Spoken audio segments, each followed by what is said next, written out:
నా నలుగురు పిల్లలతో తను కూడా చూస్తాను, అన్ని హక్కులు ఇస్తాను. అమర్ అనగానే లేట్ అయిపోతుంది సార్ పడుకోండి అని బాగి అంటూ ఉంటుంది. నేను రోజు పిల్లల దగ్గర పడుకుంటా అని అమర్ అనగానే ఎందుకు నేను పడుకుంటాను బాగి అంటుంది. లేదు నేను పిల్లలతో ఉండాలంది, నువ్వు వెళ్ళి బాగి అని అమర్ అనగానే సరే అని చెప్పి బాగి అంటుంది. ఇంకా అమర్ పిల్లల్ని అలాగే ప్రేమగా చూస్తూ ఉంటాడు. ఇంకా బాగి మెల్లింగా బయటకు వెళ్ళిపోతూ ఉంటుంది. అమర్ ఇంకా నలుగురు పిల్లల్ని అలాగే చూస్తూ ఇంకా భుజం పక్కన కూర్చొని ఇంకా అలాగే కళ్ళారకుండా ప్రేమగా చూసుకుంటూ ఉంటాడు. వెంటికలో ప్రమాదం తప్పిందంటే ఇదేనేమో చంప అని మనోరంగానే అవును కాసేపట్లో మెయిన్ ఆపోతే అమర్ ప్రచండ పవర్ పోగొట్లా చేసేవాడు అని యాదం అనగానే ఇదిగో ఎలాగైనా సరే ఆ పిల్లని చంపుతా అని చెప్పి ప్రచండ అనగానే నువ్వు అసలు ఏం చేయదు, ఈ టెన్షన్ పడలేదు, నువ్వు ఇంట్లో నువ్వు వెళ్ళిపో అని చెప్పి మనం అనగానే అదేంటి వెళ్ళిపోమంటావేంటి అని చెప్పి ప్రచండ అనగానే వద్దు నాకు అసలు ఇలాంటి తలనొప్పులు ఏం పట్టద్దు, ఇదిగో నువ్వు బయటకు వెళ్ళిపో అని చెప్పేసి నువ్వు పిల్లల్ని చంపద్దు అని చెప్పి మనోరే అనగానే అయితే బయట తీసుకొస్తావా నాకు ఇంకా ఈజీ అవుతుంది అని ప్రచండ అనగానే నువ్వే నాకు నిలపోతే ఆత్మ శక్తి పంచాను అన్నావు కదా అందుకే నువ్వు వెళ్ళిపో అని చెప్పి మనం అంటుంది. అదేంటి అయినా ప్రచండ అమ్మకి గుర్తొచ్చేలా చేస్తాడని చెప్పి అన్నావు కదా గతం మర్చిపోయింది అని యాదం అనగానే నేను ఇంట్లో నువ్వు వెళ్ళను, ఈ ఆత్మని ఎలాగైనా సరే నేను వశం చేసుకుంటా, శక్తివంతమైన ఆత్మని నేను వశం చేసుకోవాలి అని ప్రచండంగా అసలు ఏమొద్దు, ఇప్పుడు నువ్వు వచ్చావు, అంతకుముందు చంప వచ్చింది, అంతకుముందు ఇంకొకరు వచ్చారు, దాని వాళ్ళు ఏం చేయలేకపోయారు, నీకు ఎంత కావాలంటే డబ్బు ఇస్తాను వెళ్ళిపో అని మనగానే నేను వెళ్ళను, ఈ ఆత్మ చాలా పవర్ఫుల్, నేను ఇక్కడే ఉంటా అని చెప్పి ప్రచండ అని మాట్లాడి ఈ ప్రచండ పిచ్చా ఏంటి చంప ఏంటి వద్దు అంటే వెండేంటి అని మనగానే చూడు మనవారి మాలాంటి మంత్రకాలు అందరూ పిచ్చోళ్ళే, డబ్బు కాంటే ఎలాగైనా సంపాదించుకుంటాము కానీ మాకు కావాల్సింది శక్తులు, వాటి కోసం మేము ఏమైనా చేస్తామని చెప్పి యాదమ్మంగానే మీ శక్తి కోసం అమ్మ దగ్గర నన్ను ఇరికిస్తారా ఏంటి అని మనం అనగానే నన్నైనా ఆ ఘోర అయినా ప్రచండైనా కోరి పిలిపించుకున్నావు, రణవీర్ సరైన వాడిని పంపించాడు, ప్రచండ వచ్చింది నీ పని కోసం కావచ్చు, అరుంధతి ఆత్మ తన అహం దెబ్బ తీయడంతో పర్సనల్గా తీసుకున్నాడు, పని పూర్తి చేసే వరకు వెళ్ళడు అని చెప్పి యాదవ్ మాటకి మనోడికి ఆలోచన పడుతూ ఉంటుంది. ఇంకా ఏం మాట్లాడలేకపోతూ ఉంటుంది. లాన్లో ప్రచండ ఉంటాడు, చూసి వీళ్ళని ఇంట్లో పంపించేయాలి అని చెప్పి రాతోడు అనుకుంటూ ఉంటాడు. ఇంకా ప్రచండ అలాగే లాన్లో కూర్చొని పూజలు చేస్తూ ఉంటాడు. మిస్ అమ్మ అని చెప్పి రాతోడు పిలుస్తూ ఉంటాడు కానీ బాగా ఏం రెస్పాన్స్ అవ్వదు. మిస్ అమ్మ అని చెప్పి ఇంకా రాతోడు అదే పిలుస్తూ ఉంటాడు. ఇంకా వరద వెళ్తూ ఉంటాడు, ఇదేంటి మిస్ అమ్మ ఎక్కడ కూడా లేదు అని చెప్పి అనుకుంటూ ఉంటాడు. కానీ ఎక్కడికి వెళ్ళింది సార్ ఇంకా లేవలేదా ఏంటి, సార్ ఈరోజు జాగింగ్ కూడా వెళ్ళినట్టేం లేదే అని చెప్పి రాతో డౌట్ వస్తుంది. ఇంకా మళ్ళీ హాల్ నుండి ఇంకా అమర్ రూమ్కి వెళ్ళా సిద్ధమవుతూ ఉంటాడు. ఇదేంటి బాయి కూడా కనపట్లని చెప్పి టెన్షన్ పడుతూ ఉంటాడు. ఇంకా మెల్లింగా వెళ్ళి ఇంకా సార్ సార్ అని చెప్పి అమర్ రూమ్ దగ్గర వెళ్ళి డోర్ కొడుతూ ఉంటాడు. కానీ అమర్ ఏం రెస్పాన్స్ అవ్వడు. ఇంకా డోర్ ఓపెన్ చేసి ఇంకా రాతో లోపలికి వెళ్తుంటాడు. ఇదేంటి సార్ లేరు అని చెప్పేసి ఇంకా అదే పనిగా చూస్తూ ఉంటాడు. ఒక వాష్రూమ్ ఉన్నారా అని చెప్పి రాత్రి ఇంకా వాష్రూమ్ దగ్గరికి వెళ్ళి ఓపెన్ చేసి చూస్తూ ఉంటారు.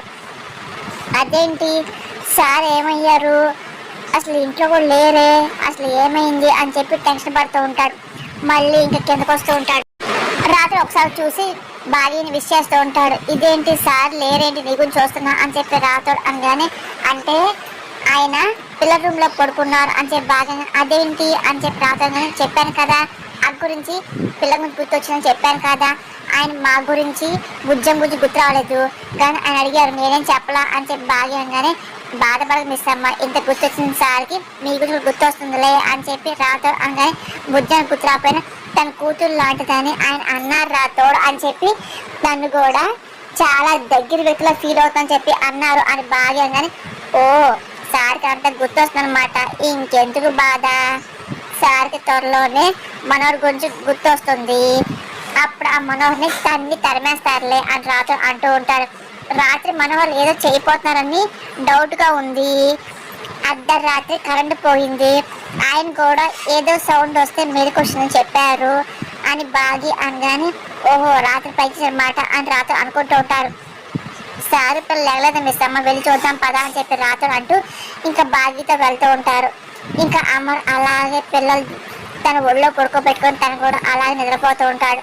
ఇంకా బాగి రాతో ఇంకా గదిలోకి వస్తూ ఉంటారు. ఇంకా అమ్మని చూస్తూ ఉంటారు. అంజు నిద్రలేసి చూసి ఇంక సంతోషపడిపోతూ ఉంటుంది. ఆనంద్, ఆకాష్, బుజ్జమ్మ లేచి చూడండి మనతో ఎవరున్నారో అని చెప్పి అంటూ ఉంటారు. ఇంకా నిద్రలేసి చూసి షాక్ అవుతుంటారు. ఏంటి సార్ సార్ మీరు మాతో నిద్రపోయారా అని చెప్పి ఆనంద్, ఆకాష్, బుజ్జమ్మ, అంజు అంటూ ఉంటారు. అదేం సార్ పిలుస్తారు, మనం కదా నాకు అంతా గతం గుర్తొచ్చింది అని చెప్పి అమరగానే అవునా డాడీ అని చెప్పి సంతోషపడుతూ ఉంటారు. అవును అని చెప్పి ఇంకా అనగానే అప్పుడే రాత్రి వచ్చి మనం సెలబ్రేషన్ చేసుకుందాము, అవును డాడీకి గుర్తొచ్చింది అని చెప్పి రాత్రి అంటూ ఉంటారు. ఇంకా బుజ్జమ్మ అలాగే బాగా దూరంగా ఉంటుంటారు. అదేంటి మీరేం దూరంగా ఉన్నారు రండి దగ్గరికి అని చెప్పి అంజు పిలుస్తుంది. ఇంకా బాగా అర్థమయ్యి సైకిల్ చేస్తూ ఉంటుంది.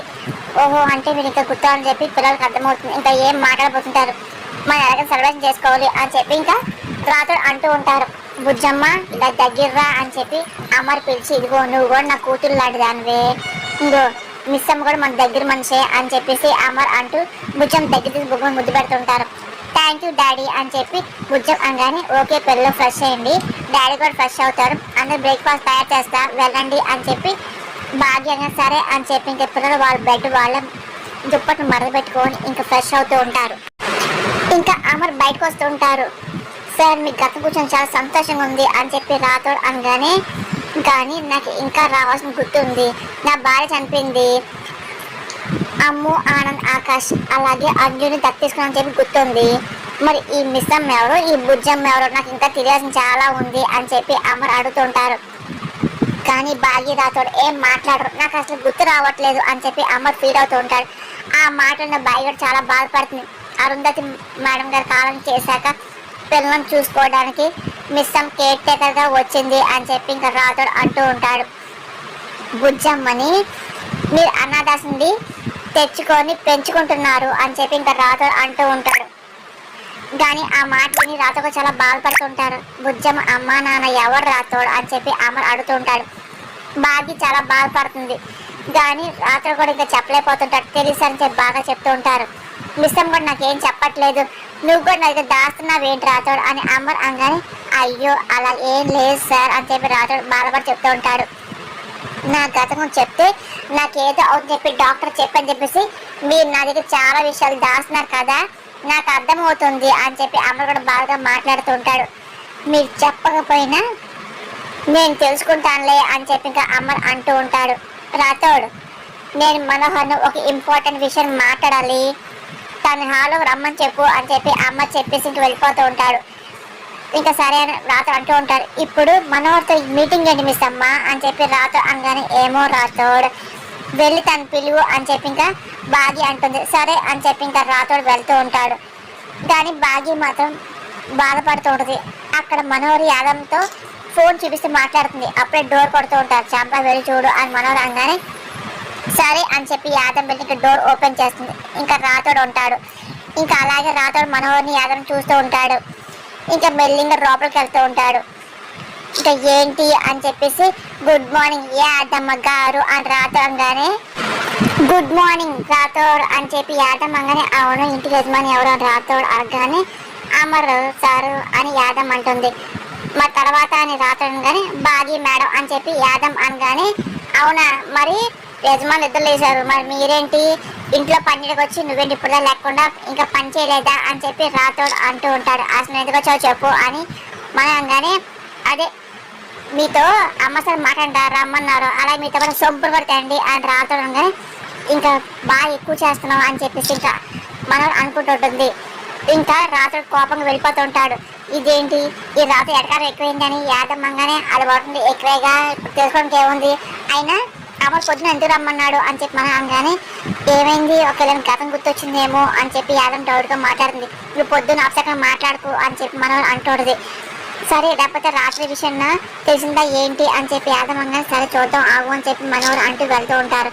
అవును రాథోడ్ ఎందుకు ఆయన రమ్మని చెప్పి బాగా ఏమో నాకు తెలీదు, ఒక రాత్రి ఏమైనా సార్కి ఏమైనా డౌట్ వచ్చిందేమో అని చెప్పేసి రాథోడ్ ఇంకా అనగానే ఒక్కసారిగా అందరు హాల్లోకి వస్తూ ఉంటారు. అదేంటి మీ సొంపు ఏడి అని చెప్పి రాథోడ్ అనగానే ఇగో నువ్వు బాగా ఎక్కువ మాట్లాడు సరిగ్గా మాట్లాడు అని చెప్పి బాగి అనగానే నాకు తెలుసులే అన్నట్టు రాథోడ్ అంటూ ఉంటాడు. ఇంకా అప్పుడే ఇంకా అమర్ కూడా వస్తూ ఉంటారు.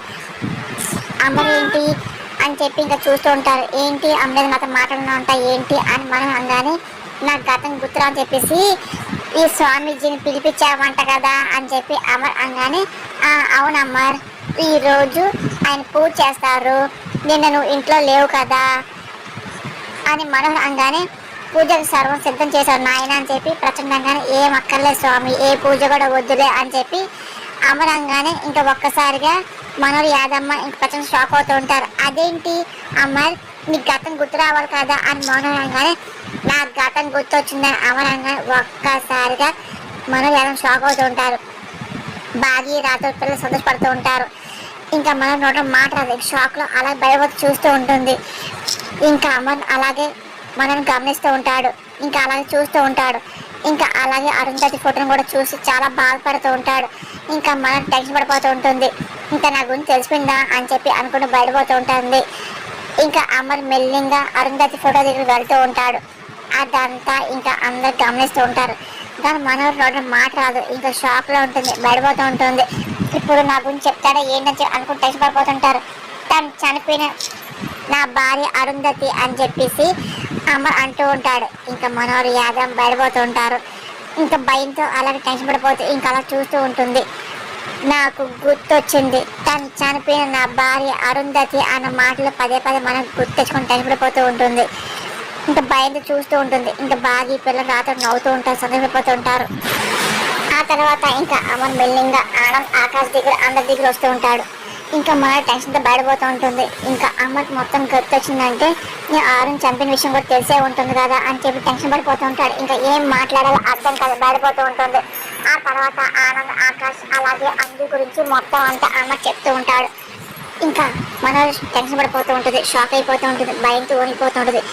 ఇంకా యాదవ్ కూడా టెన్షన్ పడిపోతుంది. ఇంకా మనోహర్ పని అయిపోయింది అని చెప్పి అనుకుంటూ చూస్తూ ఉంటుంది.